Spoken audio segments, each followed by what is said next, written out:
Sign Pledge allegiance to the flag of the United States of America and to the republic for which it stands, one nation, under God, indivisible, with liberty and justice for all.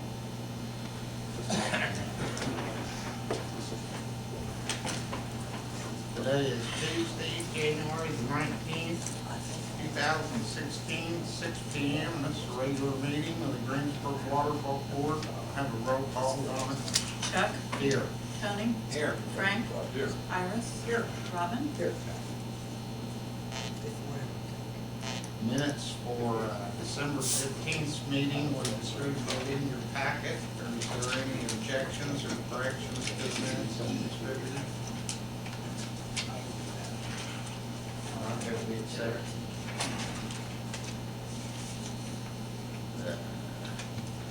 First order of business is HNTB river intake there. Yeah, if you want the pointers. Is it? Oh, good. Then we'll continue on my video presentations that we've been doing the last couple of months. So you guys actually, the mayor liked it so much, he's gonna make me do this to the council too, so.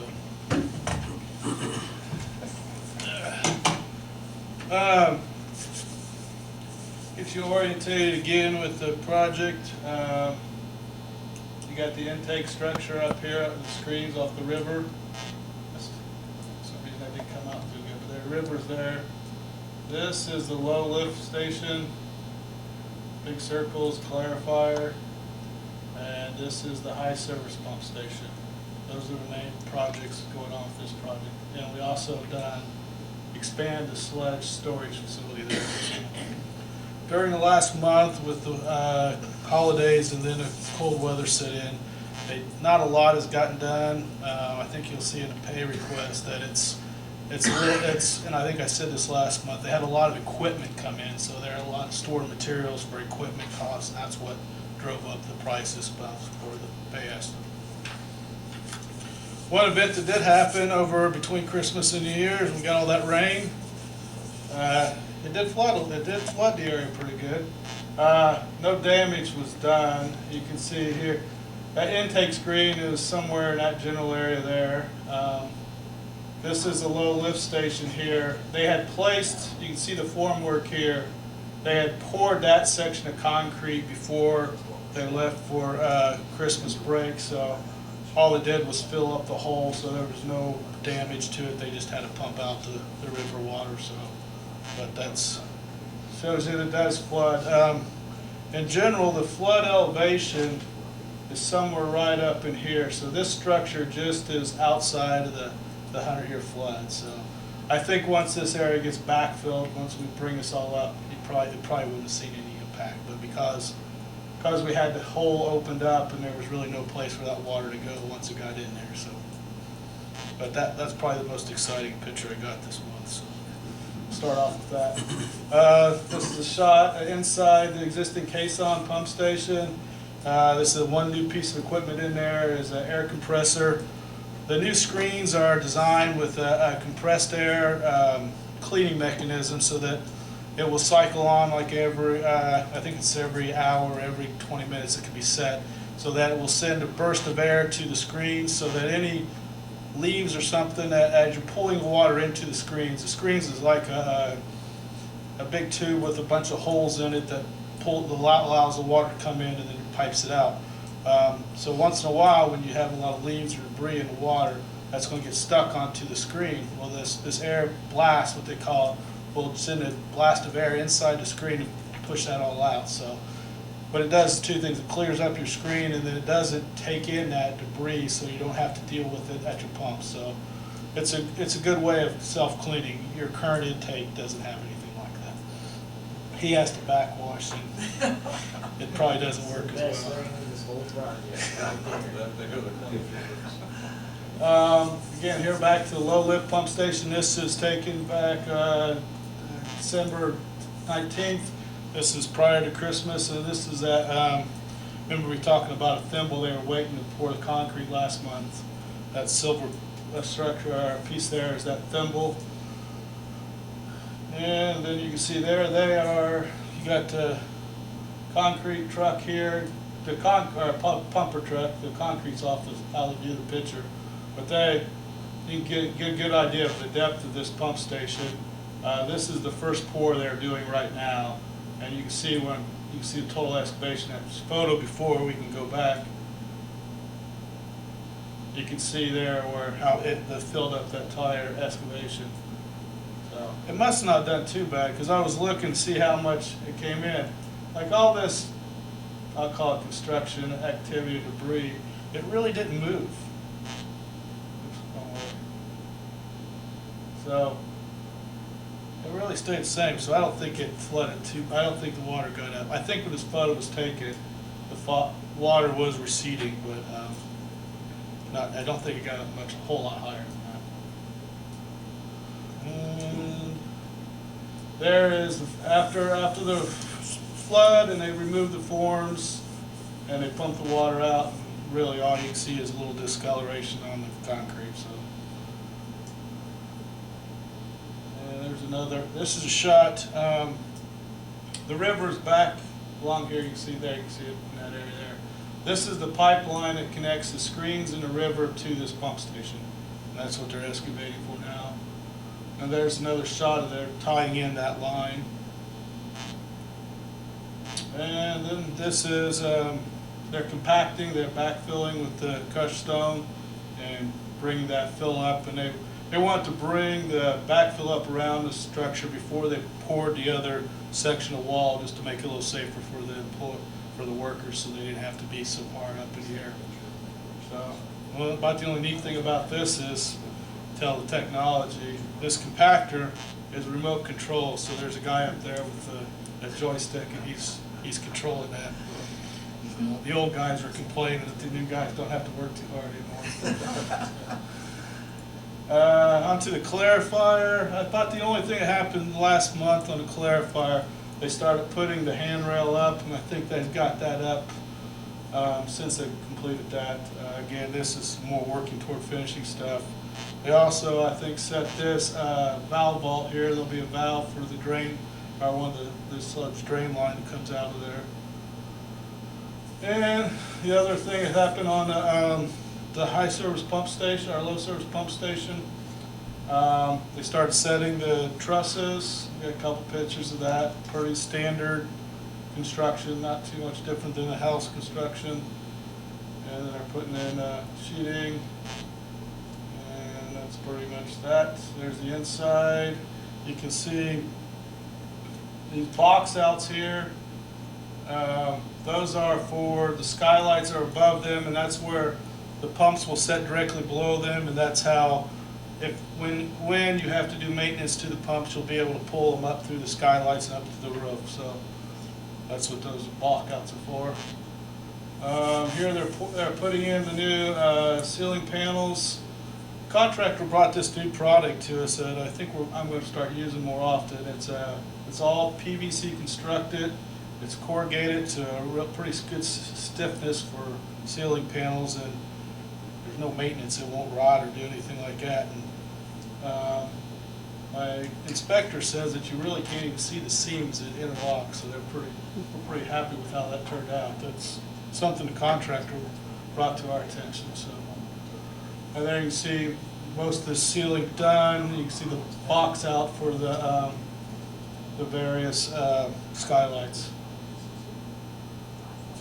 This is the excavation. They have clarifier has a drain line, and they're exposing that it has to cross an existing electrical duct bank. This is one area we had a little hiccup. We originally showed it as a straight across grade, a drain line with a consistent grade. When they excavate down, typically you don't know exactly how deep the electrical duct banks are. So when they got down, they found out that we were going to hit that right in the middle of that duct bank. So we readjusted, added a couple fittings and valves, and lowered it to go under. So if that's, like I said, if that's a big hiccup on this project, then I'm pretty happy with it. And there you can see they've got the duct bank exposed on both ends, and they're working on getting the pipe underneath that. That's about it this month. So. That fill you put in there from all the rock, crushed back up Yeah. around there. Yeah, all the fill we're using around there, and you can see that The color of it. the color is more of a brownish, color, and that's typically the native a lot limestone. You know, the real nice limestone, you see the real white stuff. I mean, that's more down in the Bloomington, Bedford area. The stuff around here is more of a brownish color. So, same quality, just different color. So, and that's like again, I think that's you're seeing having the contractor be able to utilize that existing stone. That's where you saw the big difference in the cost savings. Because if you look at originally, we had estimated the project to be about 3.5 to 3.8. The contractor came in at 2.9. So that's pretty much where the savings was made up and being able to reuse that stone. So from a financial standpoint, the contractor is just a little over 50% now of that. So this is more of a note for Donna. We'll stop taking retainage. You guys, one of the aspects of one of the provisions of the contract is we hold retainage on a contractor. It's 10% of the first 50% of the contract. We hold back. We put it to an account. I think it's interest bearing. I don't think they get much anymore on it, but it's their money, but we're holding it. It's a leverage to use to make sure that they complete the job and to the satisfaction of everybody. So they'll get the money as the project gets completed and put back into service, and that money goes back to them at the end. But it's a leverage tool that you know that's one way to help do things and keep the contractor in line a little bit.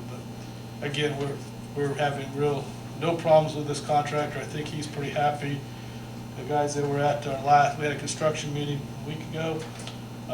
Mayor sat in there, and everybody's pretty happy with things, and things are going pretty well. So I won't take up any more time unless you got more questions. This new clarifier, Aaron, in perspective to the old one, is it right next to it, or? Yeah, we'll see. There it is, and let's go back to the overall site plan. The existing clarifier is right here. There's the pump stations right there, and then this is the new one, and then this is the pump station. Basically, they work hand in hand, or?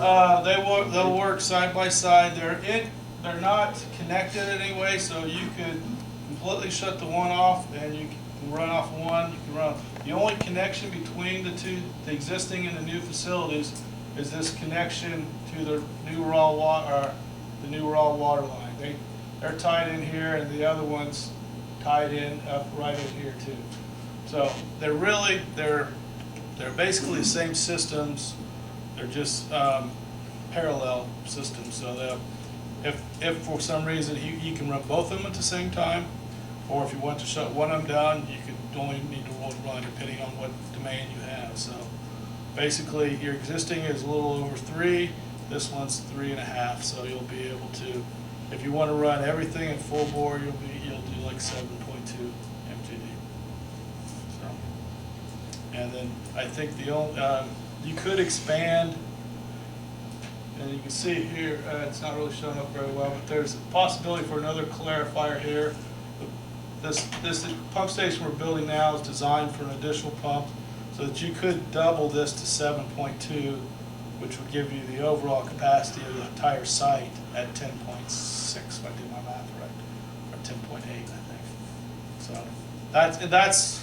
that was based upon a study that was done back in 2006 that looked at how much water you could reliably pull off of flat rock, and 90+% of the time, that was the number that came up.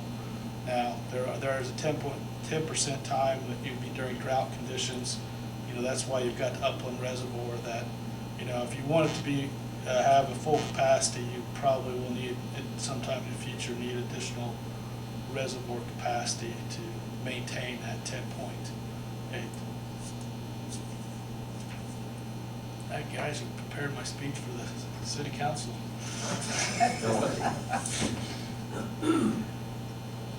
Any other questions for Darren? Good. Thanks, Darren. Thanks. Appreciate it.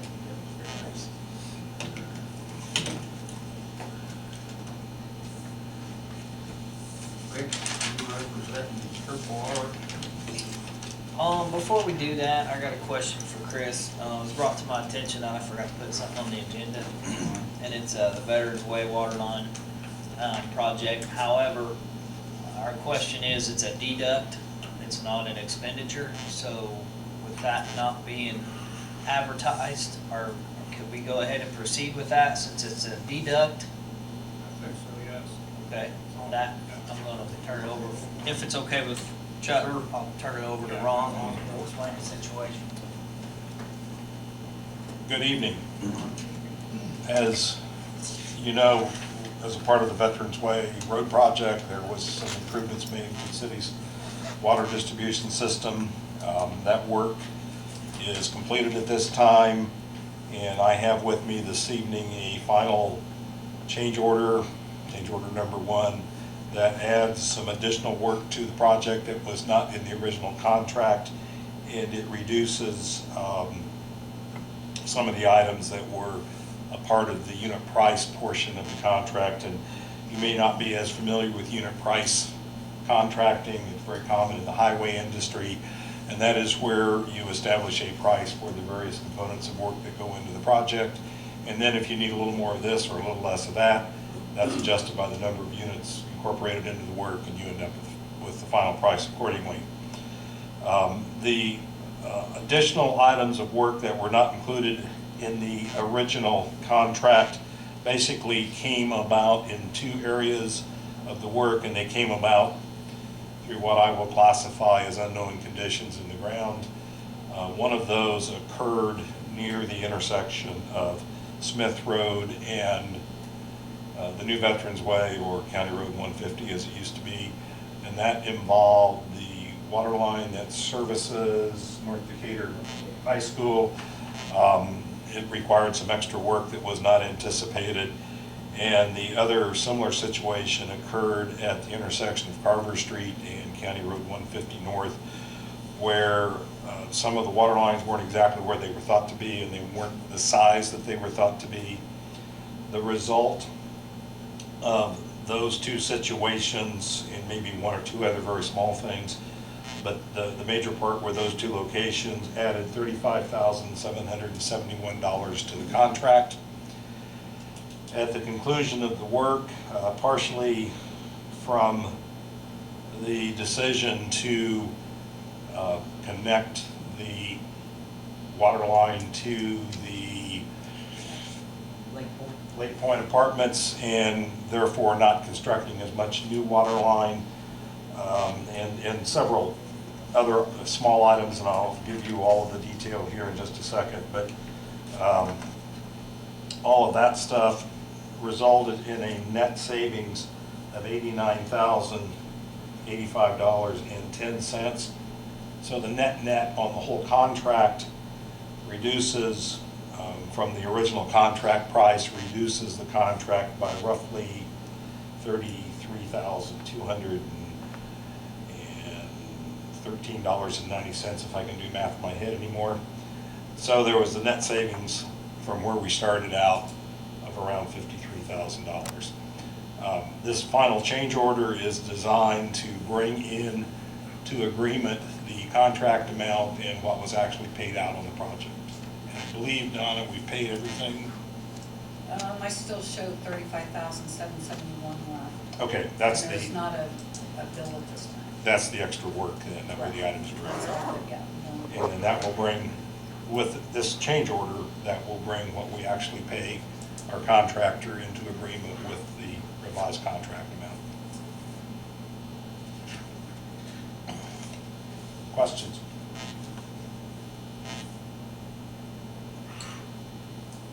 I believe so. Thank you, Ron.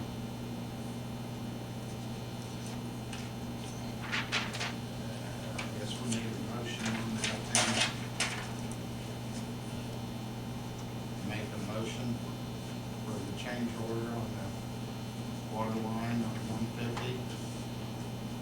Accept change order as presented. as presented. Have a second? Motion's been made and seconded, have a roll call. Chuck, Yes. Tony, Yes. Frank, Yep. Iris, yes, Robin, Yes.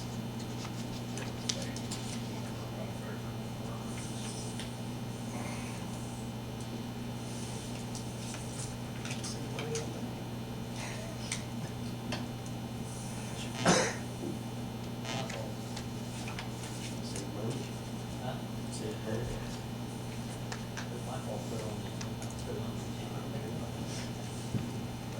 I'm not 100% sure that we all fully communicated properly with Rick on this one.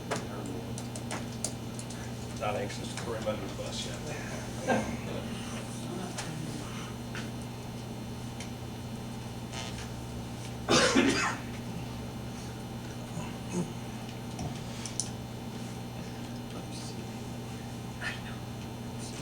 I recognize it, do you?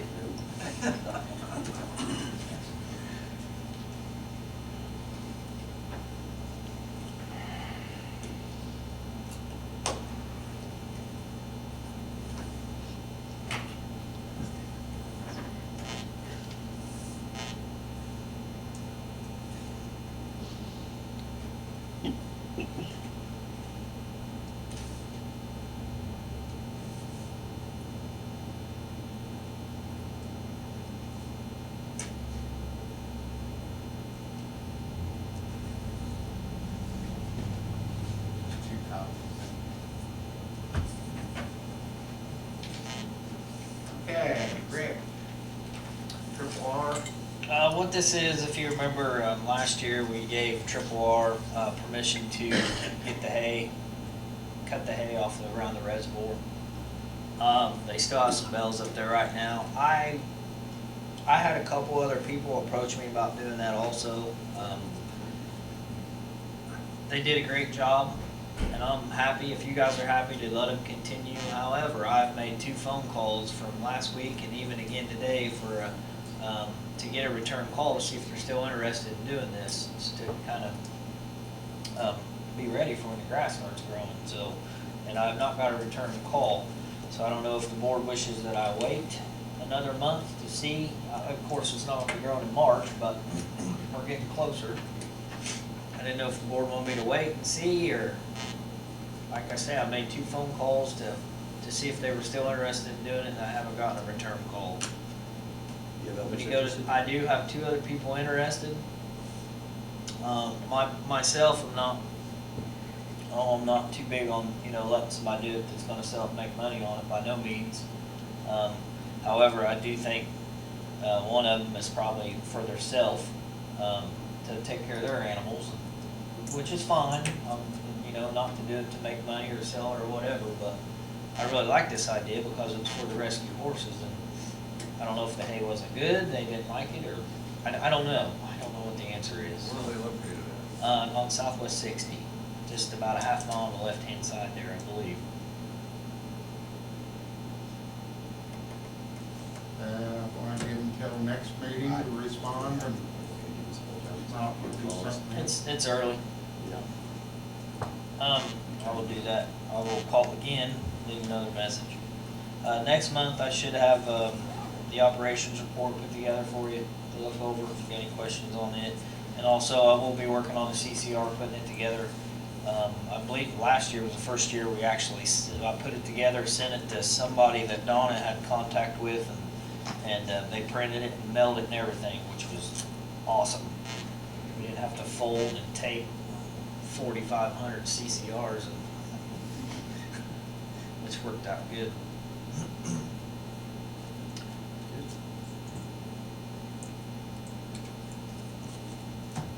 What else you got for us? I did, you got me talking now, but I did, I was making some phone calls about the possibility of, we was looking at a utility board, which we're still in the process, the beginning process that talks about that, and that went into I called a community and was talking to him, and I don't want to say who it is yet, but it was funny because he said he was getting ready to make a phone call to me, and he wanted to make me aware of, they had just purchased 93 acres of a well field.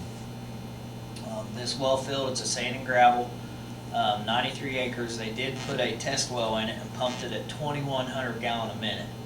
And from the studies that they have done on it, there's a possibility of 5 wells at 2,100 gallons a minute. You're looking at 15 million gallons a day of groundwater, good quality groundwater. We went from the talks of that to, I don't want to get in too much depth. I know that the mayor, I spoke to the mayor, we brought Ron up to date, we got a hold of Darren, brought him up to speed on it.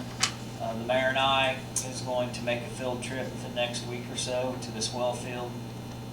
It is a pretty good distance, but if the water's there and it's good water, you know, it's worth looking into, and if it's feasible, putting the water or the money into a lot, it could be a simple fact of helping them get it, because they're a pretty good distance away from it also. If we help them get it to their community and then we take over from there. I just kind of wanted to bring you up to date, what I'm working on now. And I might not have any more information next month, I don't know, but we are gonna make that field trip, and I'm pretty excited about it, especially being groundwater, and we just built the groundwater plant at 2 million gallons a day. We can fill that up, and if we have to, we can mirror what we have now. We can have 4 million gallons a day of groundwater, so, and we can actually do that where we're at, the location we're at. We can shoehorn it in there, so I just wanted to let you know what. Also, you did get an email today that I had just received, the Surface Water Emergency Response Plan. I haven't had a chance to open it or look at it. In fact, Tony told me it was like 99 pages long or something. I don't know. I wanted to shoot it off to you guys. Everybody got it but Frank. He never gets my emails.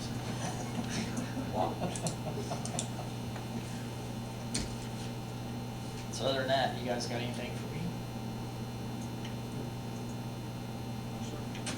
Great job. Appreciate it. Yes, sir. Thanks, Rick.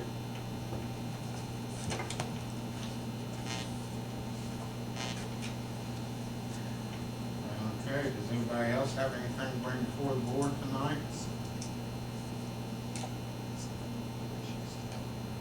Not? I'd like to welcome our new city attorney, Chris. And this meeting is adjourned.